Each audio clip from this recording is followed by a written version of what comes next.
ஐயே அம்மா, இப்படி இல்ல இருக்கு நாட்டுல. எம்மா வந்துருமா தாயே மகமாய், நிறைஞ்ச மனசு உனக்கு தாண்டி மகமாயி ஒன்னே நினைச்சு புட்டா கெடுதல் எல்லாம் சுகமாயி. மறைகளும் இதை சொல்லுமடி மகமாயி, கண்ணில் தொட்டியங்குளம் தெரியுதடி மகமாயி.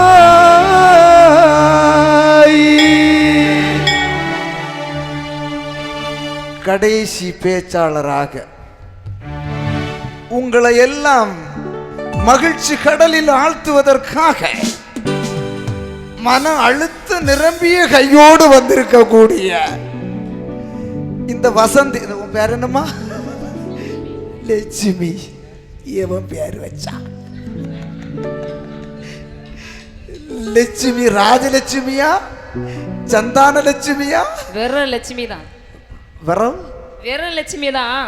வெறும் லட்சுமி. ஆனா கோபம் வந்து நான் வீரலட்சுமியா மாறிடுவேன்.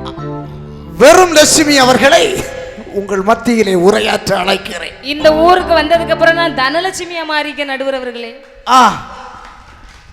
அப்போ அன்னலட்சுமி உங்க ஃப்ரெண்டா? இந்த ஊர்ல எல்லாரும் என்ன வாழ்த்தி நல்லபடியா கவனிச்சதுனால நான் அன்னலட்சுமியாவும் இருந்திருக்கேன். அப்போ இது இந்த அஷ்டலட்சுமி? அதான் சொல்லுறேன் நடுவர் அவர்களே. என்னைக்கு இந்த ஊருக்குள்ள நான் காலடி எடுத்து வச்சனோ, இந்த ஊரை விட்டு நான் வெளியே போகும்போது அஷ்டலட்சுமியின் ஐஸ்வர்யமே என் கூட சேர்ந்து வந்துருச்சு நடுவர் அவர்களே. பரவாயில்லையா? அருமையான ரசிகர் கூட்டங்களை அப்படியே கட்டி போட்டு வச்சிருக்கீங்களா? பைசா கொடுத்து வந்தீங்களா? அப்பா, இந்த இவரு நம்ம ஸ்பீக்கர் செட்டுக்காரர் எங்க இருக்காரு? அவர் போயிட்டாரா? இவரு தாலி கட்ட நேரத்தில் பார்த்து அத்துட்டு போயிறார. கொஞ்சம் நீ ஏத்து போ, நீ அதையாவது பாரு.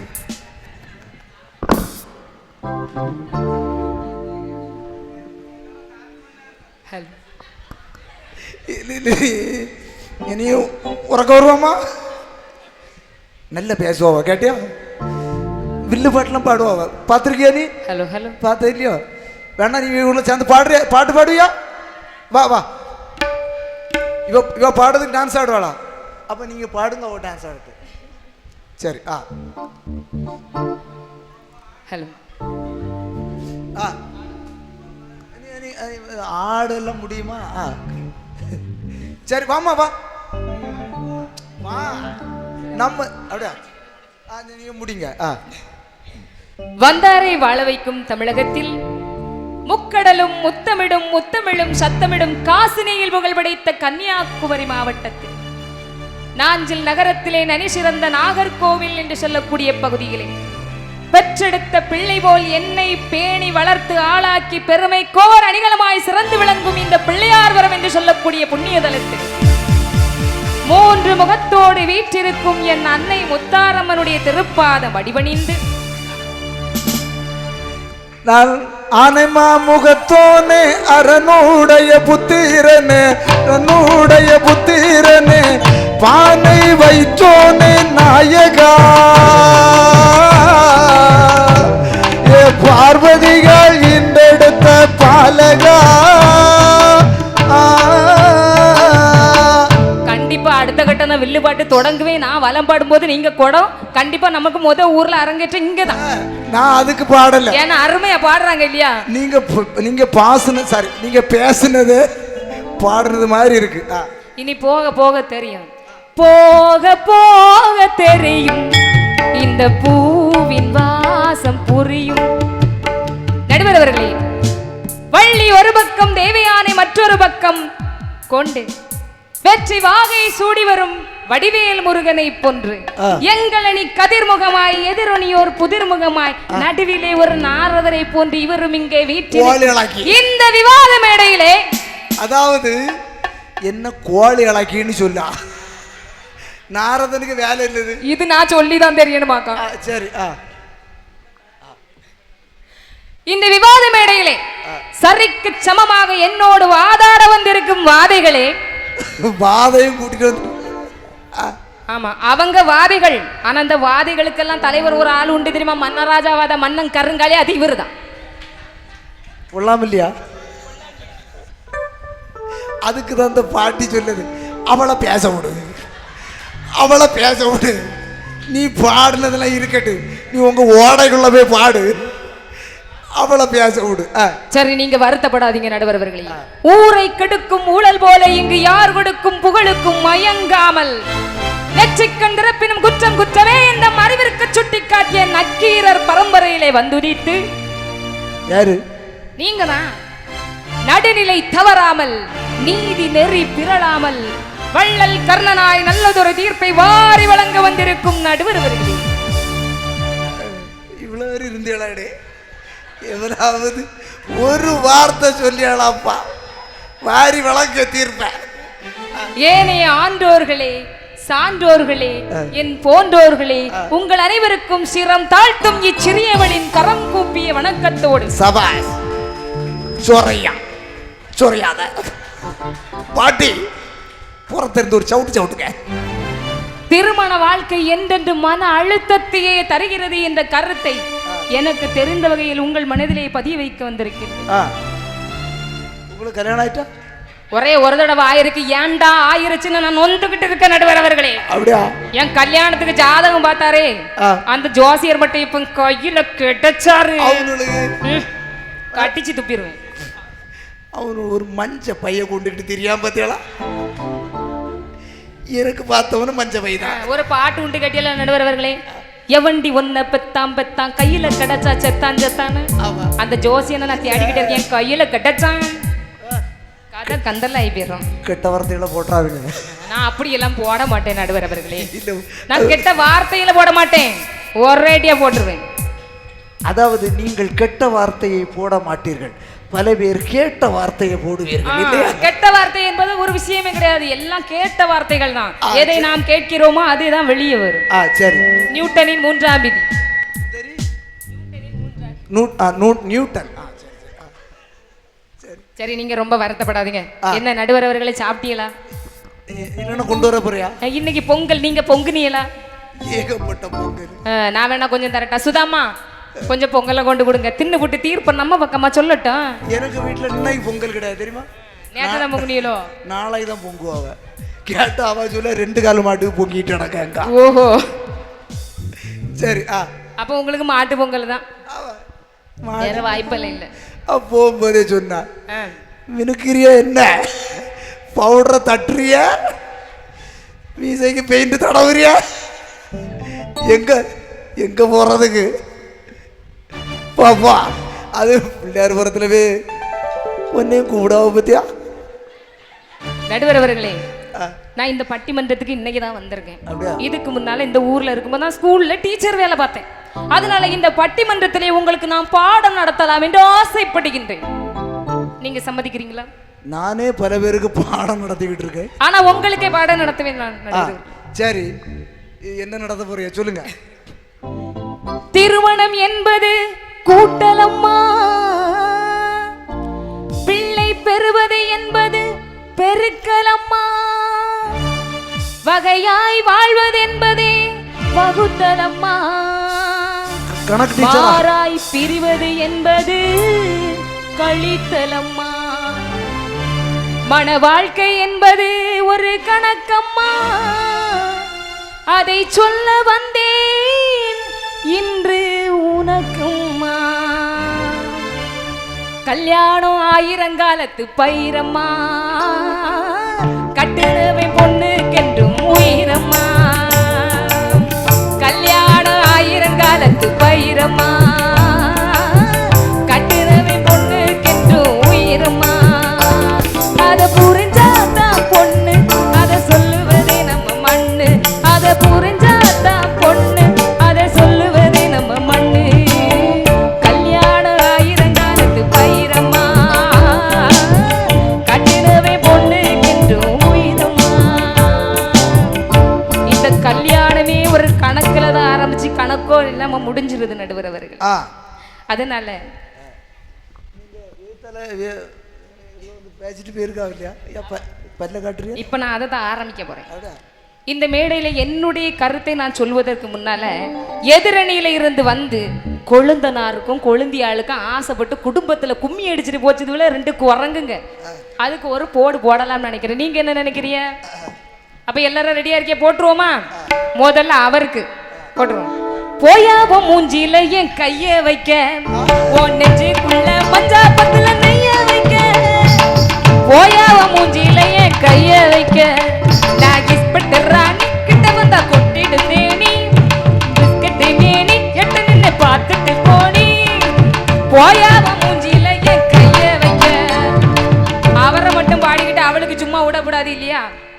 இங்கு வந்தத நெடி போட்டியா, வாங்கி கட்டிக்க போறியா, சந்தோஷம்னு பேசுற உன்னை சந்தி சிரிக்க தேவையா, வந்தத நெடி போட்டியா, நீ வாங்கி கட்டிக்க போறியா, சந்தோஷம்னு பேச வந்த சந்தி சிரிக்க தேவையா, அடி மின்னி மினிக்க வந்தியா, இந்த லட்சுமிய பாத்தியா, என்ன பத்தி கேட்டு பாரு எடுத்து கூறும் இந்தியா. 2 பேரும் இடத்த காலி பண்ணுங்க போங்க. நடுவரவர்களே, அவன் கல்யாணத்தை பண்ணிக்கிட்டு சிக்கி சீரழிஞ்சு சின்ன பின்னமாவி திருவோட இல்லாம தெரிவோட திரியுறாங்க. இதுல இவங்களுக்கு சந்தோஷமாம்ல சந்தோஷம். ஒரு மினிக்கு வந்திருக்கா இல்லையா? அவ சாதாரணப்பட்டவா இல்ல, அவளுக்கு இதெல்லாம் காணாது. எவ்வளவு சாலினி மினுக்கி மினுக்கி மேனா மினுக்கி பாடு எனக்கு நேரம் ஒதுக்கி, மினுக்கி மினுக்கி மேனா மினுக்கி பாடு எனக்கு நேரம் ஒதுக்கி. நடுவர்களே, இந்த சாலினி எப்படிப்பட்டவா தெரியுமா? ஏமோ பள்ளிக்கூடத்துக்கு போனா ஒழுங்கா படிக்கணுமோ, ஆத வீட்டுக்கு பள்ளிக்கூடத்துக்கு போற நேரத்துல வயக்காட்டுக்கு போய் நாத்து நட்டாவலாம், களை பறிச்சாவலாம், பக்கத்து விலகாரம் வயல்ல இருந்து அங்க தண்ணிய இங்க வாச்சாவலாம், வரப்ப சவுட்டி தள்ளுனாவலாம். ஆட வெக்கம் கட்டவியல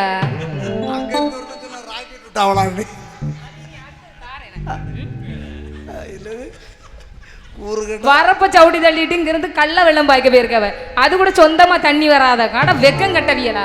நாத்தா போனட்ட நாத்து கொஞ்ச நாள் என் மாமியார் கூட வந்து இருந்து பாரு, நீ நாத்து நட அவ களை பறிக்க வயல்ல விளைச்சல் அமோகமா இருக்கும், அப்புறம் வாழ்க்கை ஓஹோன்னு இருக்கும்.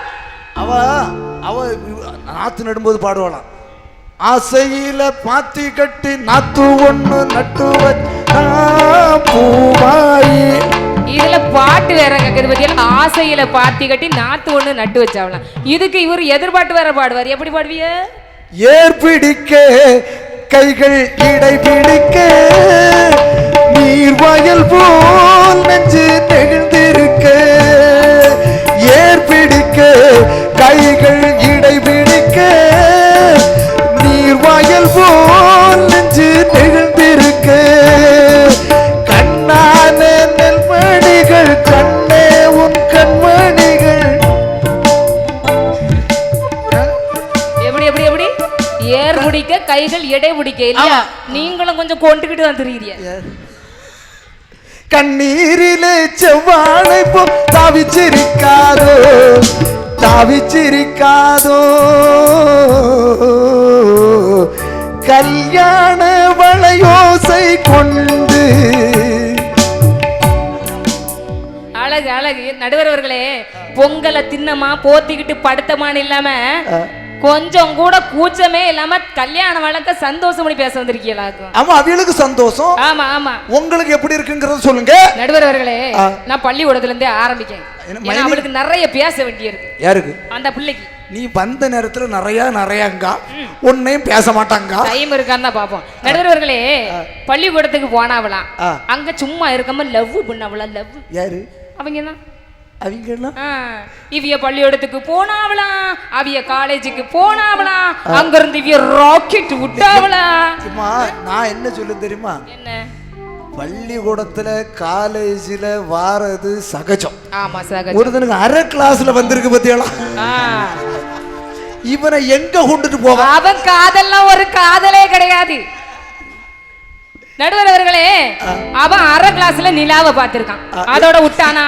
1ஆம் கிளாஸ்ல சத்யாவை பார்த்திருக்கான், இது கூட படிச்சு கொடுத்த டீச்சர் மல்லிகாவை பார்த்திருக்கான். எல்கேஜில ஆரம்பிச்சு காலேஜ்ல கலா வரைக்கும் முடிச்சிருக்கானே இவன் எல்லாம் காதலுக்கு தகுதியானவனா? அவனை பத்தி பேசி என்ன பிரயோஜனம்? அவன் ஒரு பாஞ்சாலை. அவன் ஒரு பாஞ்சாலை. பாஞ்சாலம்னா யாரு? அது உங்களுக்கு தெரியாதாக்கும்? பாஞ்சாலி என்பவளை பற்றி எல்லோரும் கேள்விப்பட்டு இருப்பீர்கள். சரியா? மகாபாரதத்தில் பாஞ்சாலிங்கிறது பெரிய கதாநாயகி, அது பெரிய கதாபாத்திரம். ஆனா இந்த காலத்திலே பாஞ்சாலங்கள் அதிகமாக இருக்கின்றார்கள். ஏன் புருஷன் அதுக்கு ஒரு முன் உதாரணம் வந்திருக்காரோ? முன் உதாரணம். அதாவது பாஞ்சாலிக்கு 5 கணவர்கள், பாஞ்சாலங்களுக்கு 5 மனைவிகள். இது தெரிந்த 5, தெரியாமல் எண்ணற்ற வீடுகள். ஏன் கணவர் ஒரு பில்டிங் கான்ட்ராக்டர் நடுவர் அவர்களே.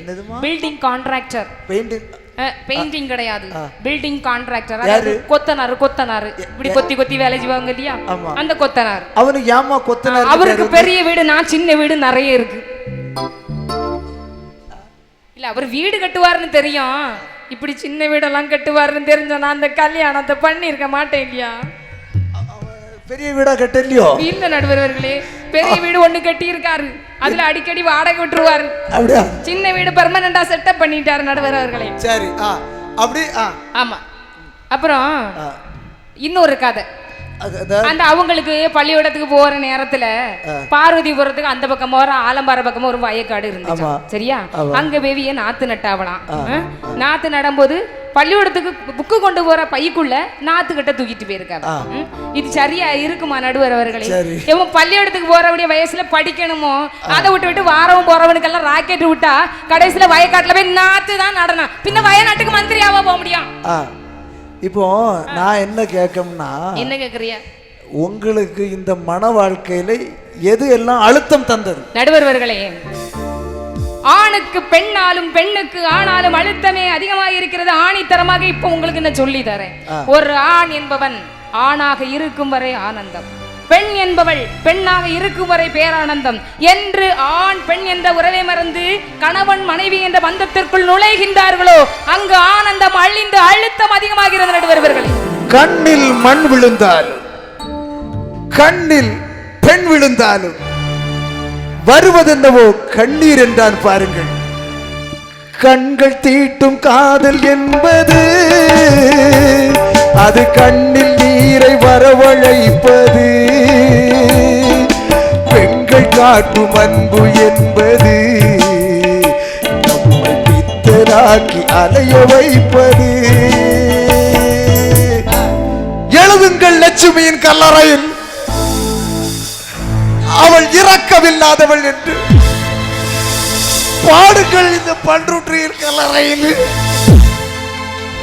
இவள் ஒரு பைத்தியக்காரன். நடுவர்களே, இதத்தான் அவனும் சொல்லிக்கிட்டே இருக்கான். எங்கிருந்து சொந்தம் வந்தது, அது எங்கிருந்து நஞ்சு வந்தது. எங்கிருந்து சொந்தம் வந்தது, அது எங்கிருந்து நஞ்சு வந்தது. அங்கிருந்து ஆட்டுகின்றவன் தினம் ஆடுகின்ற நாடகம் இது. யாருக்காக இது, யாருக்காக இந்த மாளிகை வசந்த மாளிகை, காதல் ஓவியம் கலைந்த மாளிகை. யாருக்காக இது, யாருக்காக?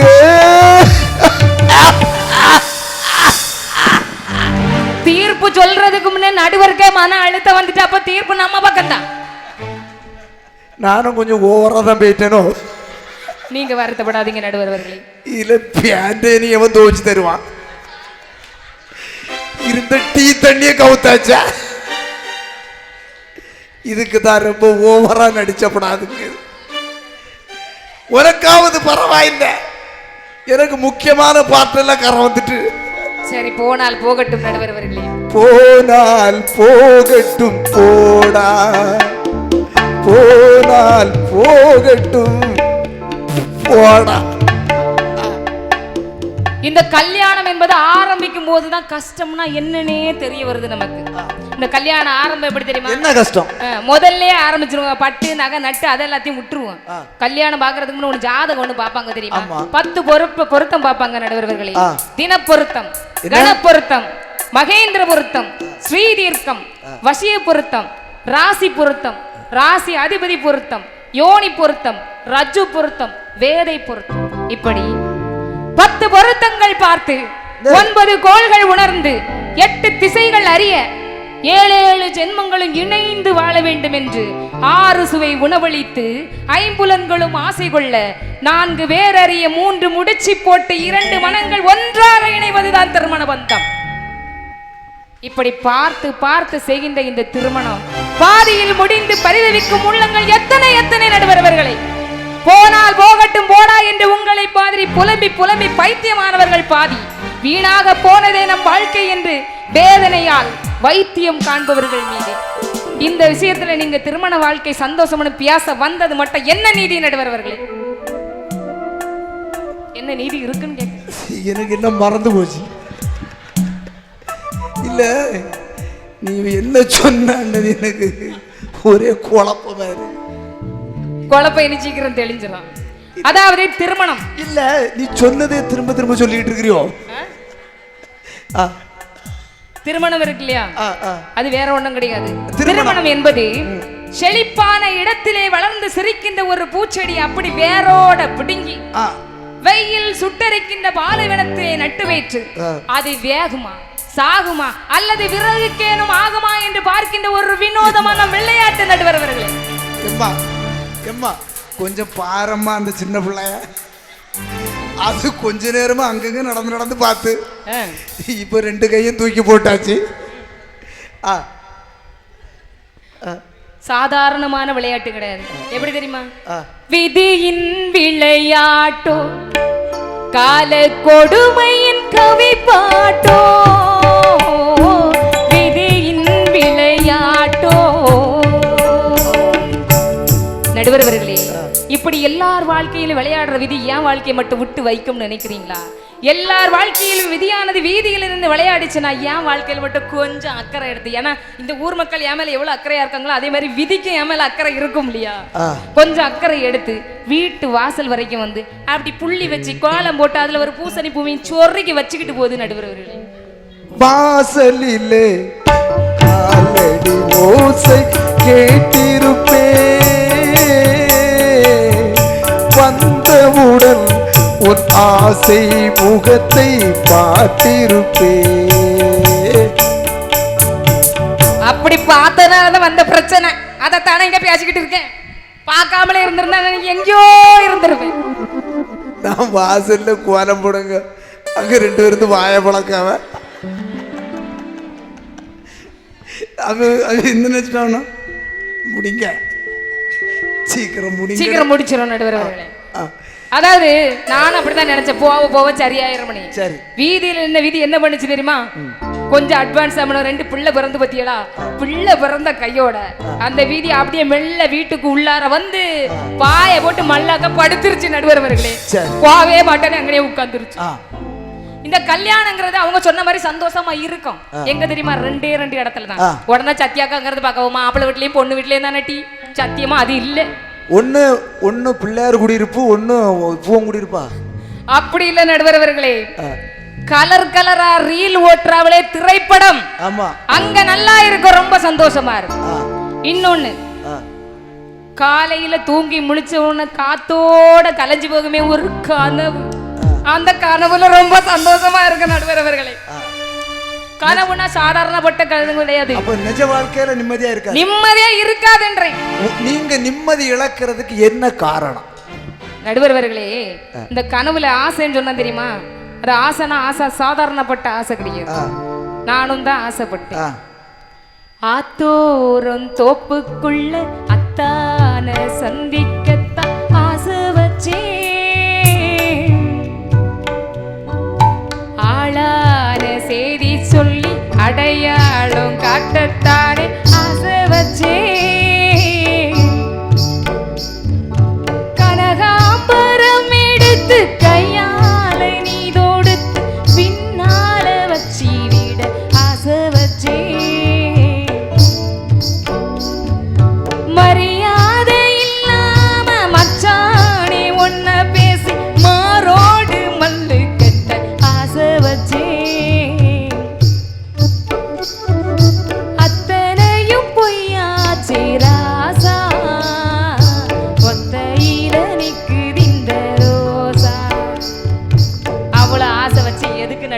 கனவு காணும்.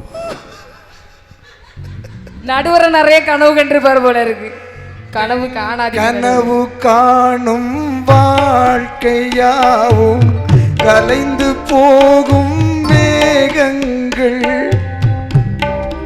இப்போ முதல்ல சிரிப்பு பட்டம் இருந்து போய் அழுவ பட்டி மட்டம் ஆயிட்டேன். பயப்படாதீங்க, எல்லாத்தையும் போகும்போது நான் ஞாபகப்படுத்தேன். எப்படி வாங்கும் போது எல்லாம் ஞாபகம் வந்துடும் நடுவர். அது மட்டும் இல்ல நடுவர்களே, இல்ல நீ இப்ப நம்ம ஆளப்படாது. நம்ம என்னன்னா அந்த புள்ள என்ன எவ்வளவு இருக்கு. வானத்தை பார்த்து பார்த்து ஏங்கும் பூமி, மேகத்தை கொஞ்சம் கூட காணோம் சாமி. வானத்தை பார்த்து பார்த்து ஏங்கும் பூமி, மேகத்தை கொஞ்சம் கூட காணோம் சாமி. அழகான ராசாவும் ஆசையுள்ள ரோசாவை விட்டு விட்டு போனானே. ஏன் புருஷன்தான் எனக்கு மட்டும்தான் சொந்தம்தான் என்று நான் நினைச்சேனே. அந்த நினப்ப மட்டும் எனக்கு விட்டு மனக்கதவத்தான் சாத்தி விட்டு போனானே. இதுல எங்க சந்தோஷம் இருக்கு நடுவர் அவர்களே? இப்போ ராத்திரி 2:30 மணிக்கு மன்னார சாமிக்கு பூஜை உண்டோ? கேட்க உங்க மனம் போல போயிட்டு இருக்கு மணிக்கூறு. கொஞ்சம் சீக்கிரம் ஷார்ட் அண்ட் ஸ்வீட்டா முடிங்க. நடுவர்களே, தாலி பெண்களுக்கு ஒரு வேலை என்று அன்று சொல்லி வைத்திருக்கிறார்கள். ஆனால் தாலி என்பது கட்டுறவனுக்கு ஜாலி, கட்டிக்கிட்டவ அதோட காலி. நான் சொல்றேன் நடுவர்களே, இந்த கல்யாணம் எப்படி தெரியுமா? ஆசை 60 நாள், மோகம் 30 நாள், ஆக மொத்தம் 90 நாள். அதுக்கு அப்புறம் 91வது நாள் நீங்க சொல்லுவீங்க. ஆனா அதுதான் இல்ல. எனக்கு என்ன அழுத்து போச்சு சொல்லி சொல்லி. அதுக்கப்புறம் தான் ஆரம்பிக்கும். அவங்க சொன்னவங்க இல்லையா, குங்குமம் மஞ்சளுக்கு இன்றுதான் நல்ல நாள்னு. அந்த பாட்டு அப்படி இல்லாம எவ்வளவு கேளு. காலையில் காஃபி போடவில்லைன்னா கரிநாள், பாத்திரம் பளபளப்பா இல்லைன்னா பசிநாள், சட்டுன்னு சமையல் முடிக்கவில்லைன்னா சனி நாள், துட்டில்லா வேலைக்காரி போலத்தா வாழ்நாள். இப்போ நரத்தல்னா ரூபாய் இல்லைன்னா. நடுவர்களே, நான் ஒரு சின்ன விஷயத்தை சொல்லி முடிக்கலாம் நினைக்கிறேன்.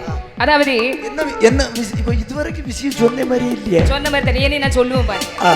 நடுவர்களே, கல்யாணம் முடிஞ்சு குடும்பத்தோட கோயில் கோயிலாலாம் சுற்றி தரிசனம் பண்ணது அந்த காலம். ஆனா அந்த காலமெல்லாம் இப்ப மலையேறி போச்சு. திருமணம் முடிந்து ஒரு சில வாரங்களிலே கோற்று படியேறி நிற்கிற எத்தனையோ குடும்பங்களை எனக்கு தெரியும். அதுல நானும் ஒண்ணு. ஏன்னா அது விதி. அது மட்டும் இல்ல நடுவர்களே, ஒருவனுக்கு ஒருத்தி என்பது நம்முடைய பண்பாடு. ஆனால் ஏதோ விதிவசத்தாலோ அல்லது உள்ள காதல் இல்லாம போய் கள்ளக்காதல் வருவதனாலோ ஒரு ஆணோ அல்லது ஒரு பெண்ணோ 2-3 திருமணங்கள் செய்கின்ற காலத்தினால் அவர்களுக்கு பிறக்கின்ற குழந்தைகளுக்கு இனிஷியல்ல இருந்து எதிர்காலம் வரைக்கும் கேள்விக்குறியா நிற்குது. அது அப்படியோட முடிஞ்சிட்டுனா பிரச்சனை இல்லை. எத்தனை கொலை, எத்தனை தற்கொலை நாம தினம் தினம் பேப்பர்ல படிக்கிறோமே. இதுக்கு காரணம் மன அழுத்தமா, மகிழ்ச்சியா? நடுவர்களே சொல்லுங்க.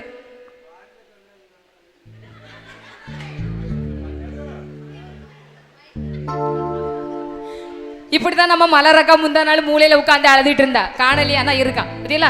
நான் கேட்டேன், இந்த பொங்கலுக்கு இந்த போன பாயச பானைகளை தூக்கி போட்டு விட்டா. அதான் அது அந்த மற்ற ஸ்கிரீனு கொஞ்சம் ஒரு மாதிரி கிடக்கு. அதை பார்த்தேன். சரியா இருக்கு. நடுவர்களே, நான் இன்னொன்னு சொல்றேன் கேளுங்க. அந்த அக்கா வந்தவொடனே அண்டர்ஸ்டாண்டிங் சொன்னாங்க. அண்டர்ஸ்டாண்டிங் சொன்னாங்களா, அதுக்கு அர்த்தம் சொல்லி இருந்தாங்கல்ல.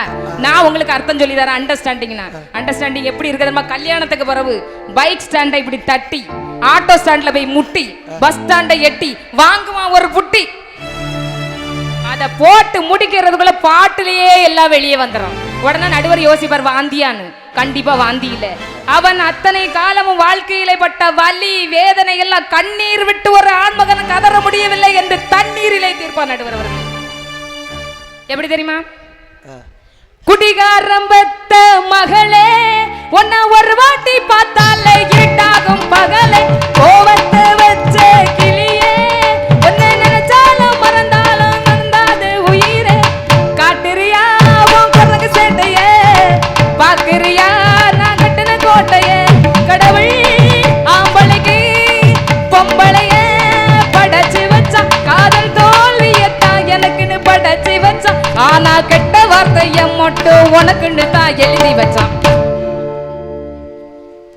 நடுவர் அவர்களே, இப்படி நீங்க எப்படி சுத்தி எப்படி பார்த்தாலும் இந்த திருமண வாழ்க்கை என்பது அழுத்தம் அழுத்தம் அழுத்தமே என்று ஆணித்தரமாக கூறி என்னுடைய உரையை நிறைவு செய்கின்றேன் நடுவர் அவர்களே.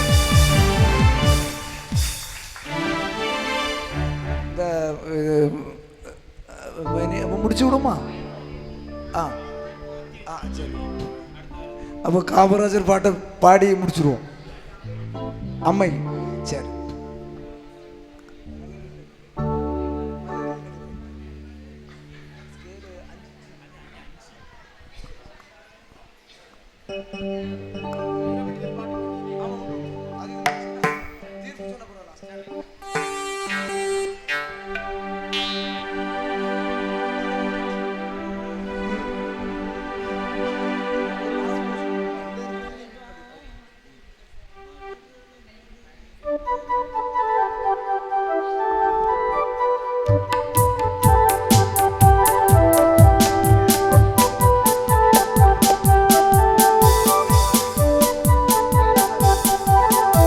Hello, check.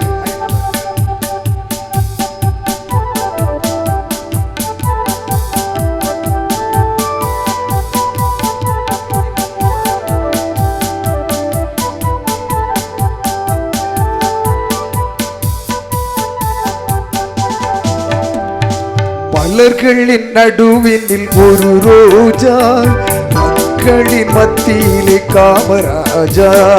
மலர்களின் நடுவினில் ஒரு ரோஜா, மக்களின் மத்தியிலே காமராஜா.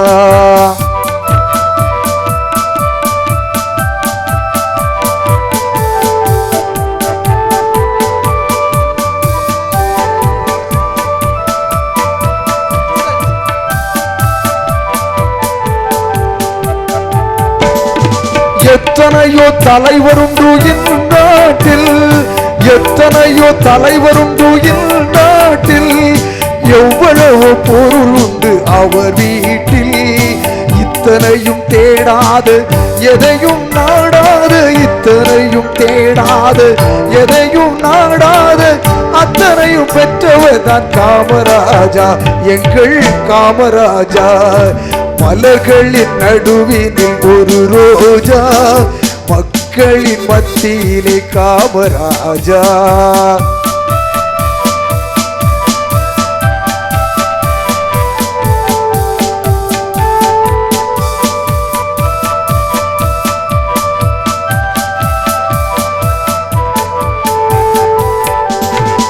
இந்தியா என்பதுதான் அவர் வீடு, இந்திய மக்கள் எல்லாம் அவர் பிள்ளை. ரகுபதி ராஜாராம், அதீத பாவன சீதாராம். ரகுபதி ராஜவ ராஜாராம், அதீத பாவன சீதாராம். ரகுபதி ராஜவ ராஜாராம், அதீத பாவன சீதாராம்.